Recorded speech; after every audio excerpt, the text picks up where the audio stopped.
नमस्ते बच्चों, हाजिर हूँ आप सब लोगों के लिए। बहुत इंतज़ार था आप बच्चों को।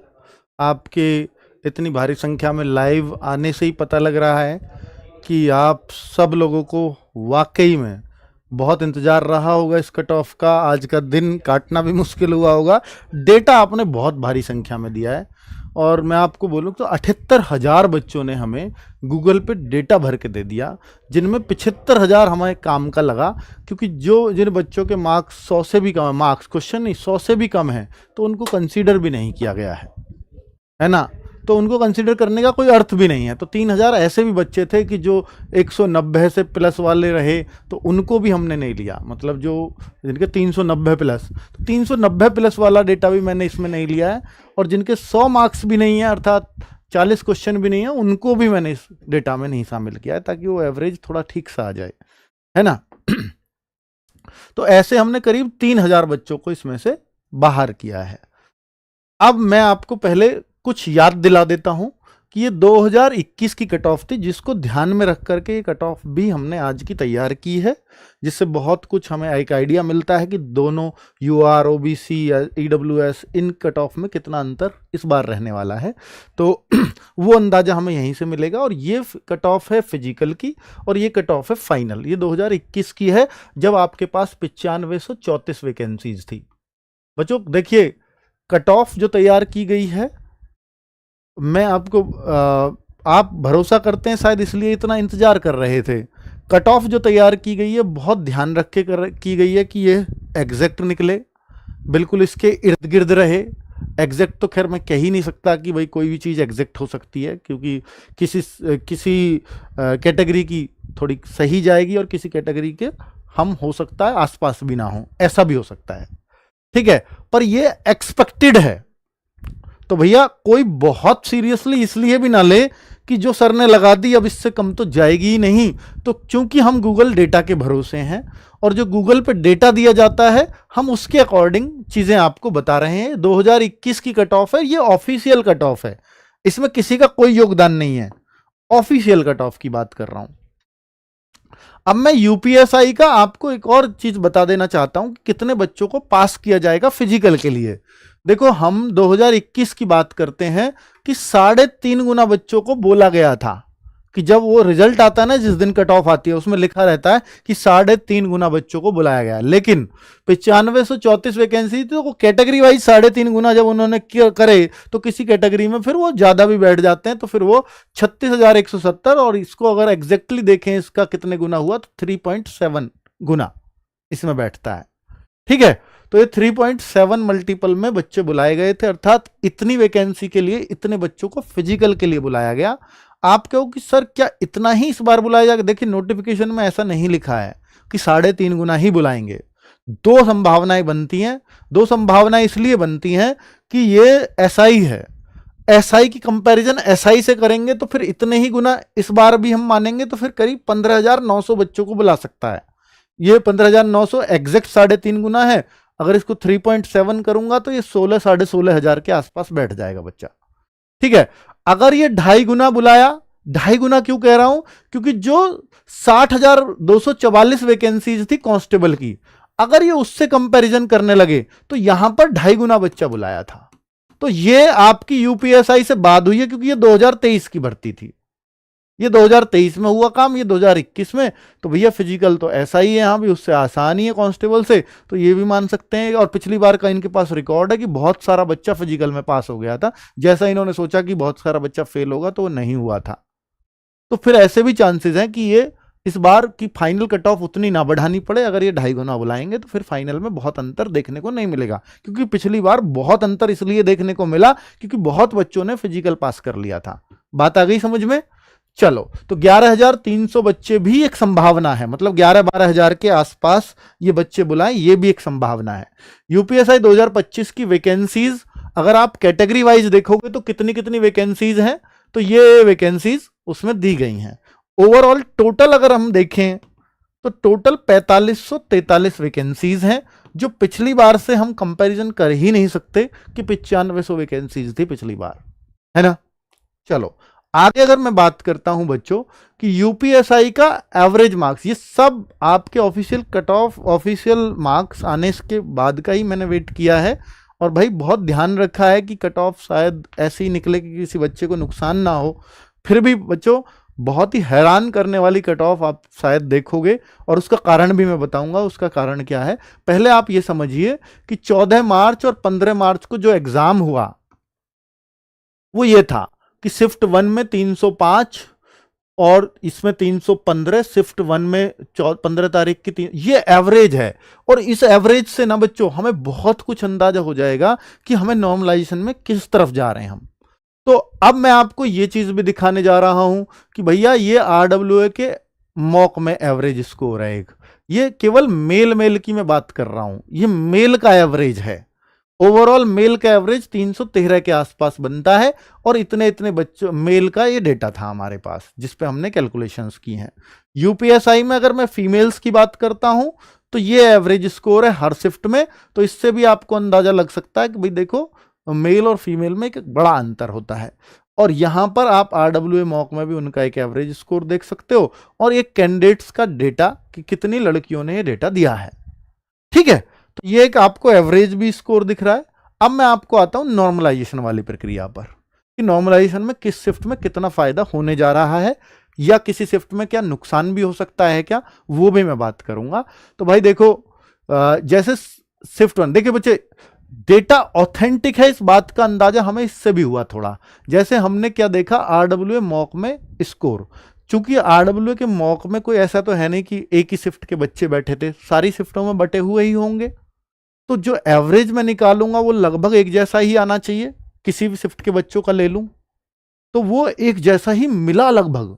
इससे अंदाजा लगता है कि बच्चा कितना सटीक डेटा दे रहा है। मतलब ऐसा भी नहीं है कि बहुत फेक डेटा भरा हुआ। अगर इसमें बहुत अंतर होता है, एक 280 एक 260, कैसे पॉसिबल था कि भाई जो 260 भी हो सकता है ये, है ना, फिर तो ये माना ही जाता कि उस शिफ्ट में बहुत ही कमजोर बच्चा बैठा होगा। ऐसा तो हो ही नहीं सकता, और क्योंकि सारे बच्चे मिक्स हैं।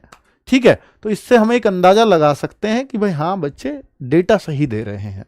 और एवरेज मार्क्स की अगर मैं बात करता हूं तो भैया 14 मार्च को अगर ये लड़कों और लड़कियों का मिला करके, क्योंकि नॉर्मलाइजेशन लड़के और लड़कियों को मिला करके ही किया जाएगा, वो लड़कों लड़कियों का अलग अलग नहीं होगा, तो इसलिए हम नॉर्मलाइजेशन दोनों के फेस पे कर रहे हैं। अर्थात देखें शिफ्ट 1 में दोनों का मिलाकर के 300 का एवरेज है, शिफ्ट 2 310 कहती है, शिफ्ट 1 15 तारीख की 312 कहती है, और शिफ्ट 2 310 कहती है। अब आप ये कह सकते हो 14 और 15 मार्च की शिफ्ट 2 एक जैसी ही थी बिल्कुल। मतलब इनमें आप ये नहीं कह सकते कि वो मुश्किल है वो आसान है, ये दोनों एक जैसी थी। हो सकता है आपको कोई एक चीज उसकी मुश्किल लगी हो तो दूसरी चीज उतनी ही आसान होगी। ठीक है, अब सबसे आसान शिफ्ट इस डेटा के हिसाब से आ रही है 15 मार्च की फर्स्ट शिफ्ट, और सबसे मुश्किल आ रही है 14 मार्च की फर्स्ट शिफ्ट। आप कहो कि सर 14 मार्च की फर्स्ट शिफ्ट देखने में तो मुश्किल नहीं लगती, पर उसका कारण यह है कि इतना आसान वो बच्चा एक्सपेक्ट नहीं करके गया था, और उसने एक्सपेक्ट आसान नहीं किया था तो उतना वो माइंडसेट से भी नहीं गया। ये वाले बच्चे क्या एक माइंडसेट से गए पेपर आसान आ रहा है, तो ये थोड़ा रिलैक्स होकर के गए, ये पैनिक होकर के गया था। उस पैनिक में इतना मार्क्स का उसको नुकसान हुआ है, और इस नुकसान की भरपाई नॉर्मलाइजेशन करेगा ही करेगा। ठीक है, यही एक नॉर्मलाइजेशन की प्रक्रिया है। और इस तरह से आप ये कह दीजिए कि सबसे ज्यादा फायदा 14 मार्च की फर्स्ट शिफ्ट वाले बच्चों को होगा, अर्थात इनके 4 क्वेश्चन औरों से कम भी हैं तो भी इनका बेड़ा पार होगा। तो 4 क्वेश्चन का फायदा तो ये शिफ्ट ले जाएगी। अब मैं आपको इतना बता देना चाहता हूं बच्चों कि देखो, और एक ये भी बात होती है कि जिस शिफ्ट में एवरेज कम हो, जब बच्चों का स्कोर कम आता है तो वो कम से कम बच्चों का ही डेटा शेयर होता है। तो देखो आप हर शिफ्ट में खूब सारी संख्या में बच्चों का डेटा मिला है, लेकिन इस शिफ्ट में केवल 13,000 बच्चों ने दिया, क्योंकि इस शिफ्ट में बच्चों के नंबर कम आए। और जब नंबर कम आता है तो हमारा किसी के साथ साझा करने का स्कोर को मन नहीं करता, और जिस शिफ्ट में सबसे ज्यादा मार्क्स आ रहे हैं उस शिफ्ट में डेटा भी सबसे ज्यादा ही दिया। ज्यादा आता है तो ज्यादा शेयर करने का बच्चों का मन करता है ना। अब वैकेंसी इंक्रीज होंगी या नहीं होंगी, भाई मुझे चांसेस नहीं के बराबर लगते हैं, है ना। तो इसलिए मैं तो वो बात नहीं कह सकता यहां। तो देखिए नॉर्मलाइजेशन की अगर मैं बात करता हूं कि प्लस और प्लस माइनस दोनों तरह का लग सकता है, क्योंकि पिछली बार जो हुआ था नॉर्मलाइजेशन वो प्लस माइनस वाला हुआ था, यानी कुछ बच्चों के नंबर घटे भी थे और कुछ के बढ़े भी थे। तो मैं इस नॉर्मलाइजेशन पे तो नहीं जाऊंगा, ये एसएससी ने बीच में कुछ दिन रखा, तो भाई मैं ये कहूंगा कि किस शिफ्ट में घट सकता है स्कोर, और घटना कितना दर्दनाक होता है वो बहुत दर्दनाक होता है। पर भाई सच्चाई से मुकर नहीं सकते, अगर यूपीएसआई ने पिछली तरह से किया नॉर्मलाइजेशन तो फिर ये झेलना पड़ेगा हर बच्चे को। तो वो कैसे कि पिछली बार तो हालांकि बहुत ज्यादा झेलना पड़ा था बच्चों को, क्योंकि बहुत सारी शिफ्ट थी।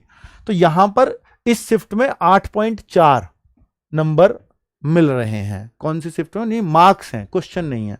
8.4 पहली शिफ्ट को 14 मार्च की को। इस शिफ्ट में जो 14 मार्च की सेकंड शिफ्ट है उस हिसाब से इसमें 2.3 नंबर घट रहे हैं। उस हिसाब से 15 मार्च की फर्स्ट शिफ्ट में 4.1 का नुकसान हो रहा है बच्चों को, और इस शिफ्ट में जो है माइनस वाली में 1.9 का बच्चों को नुकसान हो रहा है। तो उस तरह से हमने एक आइडिया लिया है कि भैया किस शिफ्ट में क्या क्या पोजीशन बन सकती है, तो वैसा कुछ देखने का कोशिश की। ये 2 नंबर का नुकसान इन दोनों शिफ्ट में, और इस शिफ्ट में 4 नंबर का नुकसान। अब आपको ये थोड़ा सा दिक्कत वाली बात लग सकती है बच्चों, पर क्या करें कि भाई ये तो डेटा बताता है, ये आप बच्चों का ही स्कोर ये इंगित कर रहा है कि इस शिफ्टों में नुकसान भी हो सकता है। ठीक है, मैं तो सिर्फ बता रहा हूं उस डेटा को, ठीक, मैं कोई अंदाजा नहीं लगा रहा हूं इसमें। और ये आप ये कहो कि सर एग्जैक्टली अब इतना ही मान ले, नहीं, बिल्कुल नहीं। ये हो सकता है 10-12 पे चला जाए, ये 2 वाला हो सकता है 0 पे भी आ जाए कि भैया ना घटे ना बढ़े, ऐसा भी चांसेस है। ठीक है, तो मतलब वैसा भी चांसेस ये भी हो सकता है। और दूसरा ये भी हो सकता है कि सर ऐसा भी हो सकता है कि इस शिफ्ट में प्लस हो जाए और इस शिफ्ट में माइनस हो जाए, कभी नहीं हो सकता। ये तो तय है कि सबसे ज्यादा अगर होगा तो इस शिफ्ट में नॉर्मलाइजेशन होगा, ये बिल्कुल पक्का है, इसको मैं श्योरली कह सकता हूं। इन बातों को श्योरली कह सकता हूं कि जिसमें सबसे ज्यादा नुकसान बताया उसमें सबसे ज्यादा नुकसान होगा। बस ये नहीं कह सकता एग्जैक्टली 4 नंबर का होगा, वो थोड़ा बहुत आगे पीछे हो सकता है। ठीक है, एग्जैक्टली 8.4 का फायदा होगा, ये भी एग्जैक्ट नहीं कह सकता, वो थोड़ा बहुत आगे पीछे, मतलब कम तो इससे नहीं होगा, इससे ज्यादा ही मुझे नजर आता है। ठीक है, पर घटेंगे इससे ज्यादा नहीं, वो मेरे को लगता है कि इससे ज्यादा कम नहीं होंगे किसी के। अब आगे बात कर लेते हैं कैटेगरी वाइज एवरेज क्या है। तो भाई अब जो बच्चों का कैटेगरी वाइज आप एवरेज ही देखोगे तो ये लड़का लड़कियों का सबका लड़कों का ये एवरेज है और लड़कियों का ये एवरेज है। तो आप देख पा रहे हैं कि भैया एवरेज से ही हमें यह अंदाजा लग रहा है कि एवरेज पे तो कभी फिजिकल की भी कट ऑफ नहीं लग सकती, कभी नहीं लग सकती। और ये क्यों लगे इस पे कट ऑफ, मैं अब आपको दिखा देता हूं क्यों नहीं लगेगी इस पे। ये कट ऑफ नहीं है, ये तो एवरेज है बच्चों। कभी आप कहो कि अंकित सर ने ये कट ऑफ बता दी, नहीं है ये कट ऑफ। ठीक है, ये तो मैं एवरेज बता रहा हूं आपको सिर्फ। अब आपको इस डेटा को देखना चाहिए, इससे आपको बहुत अंदाजा लग जाएगा कि आपकी कट ऑफ कहां रहने वाली है। देखो बच्चों, 300 प्लस कितने बच्चों के मार्क्स हैं? तो 49,000 बच्चों के मार्क्स हैं। अगर आपको अपने आप को यह संतुष्ट करना है कि गूगल फॉर्म है तो बेकार गलत डेटा है, तो बिल्कुल आप कर सकते हैं, क्योंकि इसको ऑथेंटिक प्रूव करने का मेरे पास भी कोई सबूत नहीं है, क्योंकि जो बच्चों ने भरा है मैंने आप सबके सामने रख दिया, पर चीजें इसके इर्द गिर्द रही हैं। और जैसे बताते हैं बच्चे, मान लिया कि थोड़ा बहुत फेक भर देते होंगे, पर एवरेज में उन बातों का फर्क नहीं पड़ता।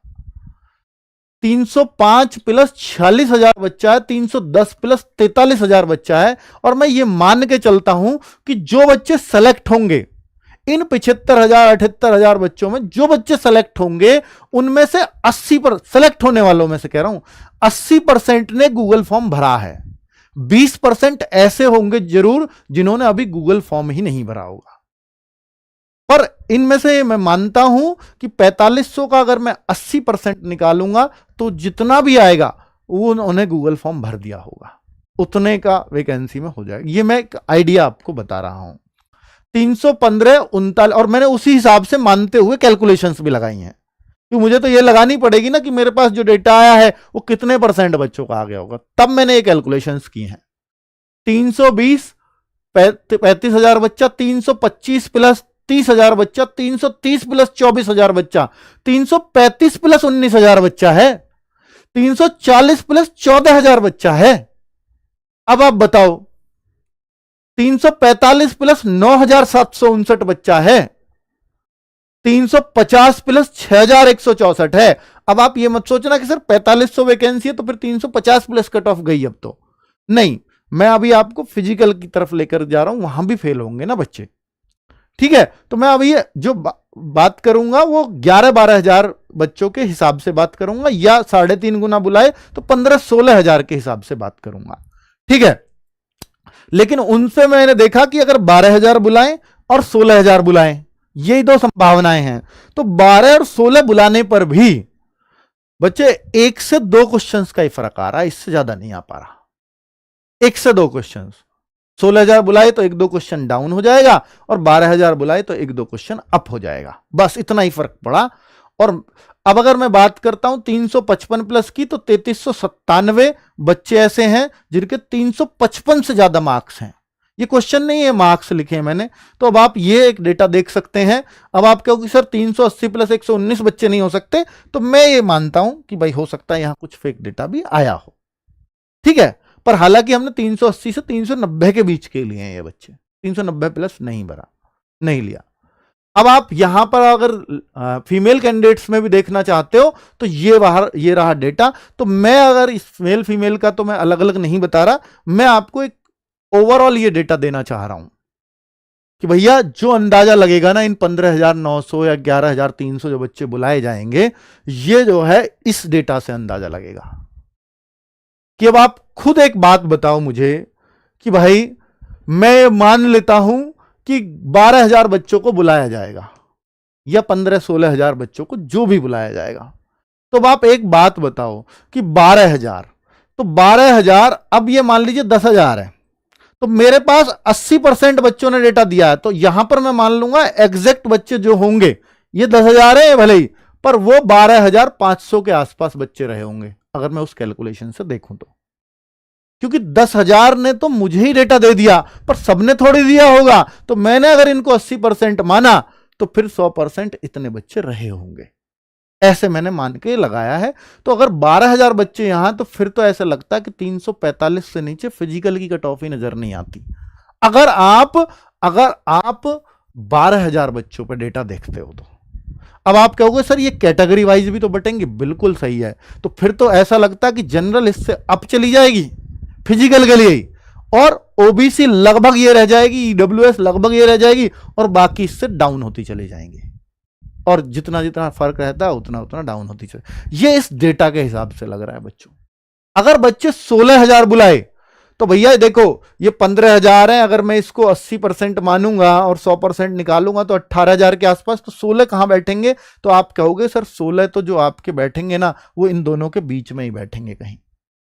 तो फिर ये मैं मानूंगा कि 342 के आसपास, शायद 345 ने जब 16 बुलाए तो 342 के आसपास। तो 1-2 क्वेश्चन का ही तो फर्क पड़ा, 3 नंबर का ही तो फर्क पड़ा, इससे ज्यादा फर्क ही नहीं है। और अगर 342 की मैं बात करता हूं बच्चों, 341 की मैं बात करता हूं, तो फिर निश्चित तौर पर आप सोचिए कि कितनी हैरान कर देने वाली फिजिकल की कट ऑफ है। ये हैरान कर देने वाली फिजिकल की कट ऑफ है। अगर आप चाहते हो कि सर आप बता ही दो, ये तो मैं, क्योंकि आप खुद भी अंदाजा लगाओगे तो इसी से लगा सकते हो, इसी से खुद लगा लेना और यही स्क्रीनशॉट रख लेना, इससे ही सब कुछ आपको पता लग जाएगा।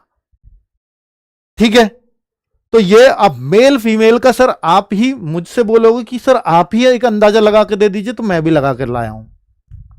ठीक है, मैंने बहुत सारी पिछले वाली कट ऑफ और ये सब का अंदाजा लगा करके लेके आया हूं, लेकिन मैं अभी बात सिर्फ फिजिकल की कट ऑफ की करूंगा, फाइनल की इसलिए नहीं करूंगा क्योंकि मुझे नहीं पता 2.5 गुना बुलाएंगे या 3.5 गुना बुलाएंगे, तो इसलिए फाइनल को मैं अपने हिसाब से नहीं लगा सकता।